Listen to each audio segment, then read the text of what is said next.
मराठा आरक्षण आंदोलनाचे नेते मनोज जरांगे पाटील यांनी आज गुरुवारी दुपारी सरकारचे प्रतिनिधी मंत्री शंभूराज देसाई, आमदार राजेंद्र राऊत, संदीपान भुमरे, राणा जगतसिंह पाटील यांच्या हस्ते 1 महिन्याचा कालावधी देऊन उपोषण सोडले।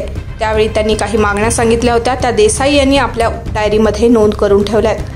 यावेळी जरांगे पाटील यांनी गृहमंत्री देवेंद्र फडणवीस यांचा कॉल आल्याचं समाज बांधवांना सांगितलंय। बार्शीचे आमदार राजेंद्र राऊत यांच्या फोनवरून फडणवीस जरांगे पाटलांशी बोललेत। जेव्हा एसआयटी चौकशी रद्द करण्यासाठी मराठा कार्यकर्त्यांनी जरांगे पाटील यांना शंभूराज देसाईंच्या मागणीचा समावेश करा असं सांगितले, तेव्हा शंभूराज देसाई यांनी गृहमंत्री फडणवीस यांच्या पाटलांशी या विषयावर चर्चा झाल्याचं सांगितलंय। उपस्थितांमध्ये आश्चर्य व्यक्त करण्यात आले। तेव्हा जरांगे पाटील यांनी माईक हातात धरून सर्व समाज बांधवांसमोर बार्शीचे आमदार राजेंद्र राऊत यांनी गृहमंत्री फडणवीस यांच्याशी माझं बोलणं करून दिले, त्यातून एसआयटी चौकशी मेली असल्याचं सांगितलं। म्हणजे जरांगे पाटील यांची एसआयटी चौकशी रद्द केल्याचं समोर आलंय। याबाबत आमदार राऊत यांची भूमिका महत्त्वाची ठरल्याची चर्चा सुरू झालीय। बार्शीमध्ये मराठा आंदोलनासाठी आमदार राऊत यांनी वेळोवेळी मदत केलेली होती। समाजाच्या प्रश्नांसाठी ते आग्रही असायचे। त्यातूनच सरकारचे प्रतिनिधी म्हणून मंत्री शंभूराज देसाई, मंत्री संदीपान भुमरे, माजी मंत्री राणा जगतसिंह पाटील यांच्या शिष्टमंडळात फडणवीस यांचे निकटवर्तीय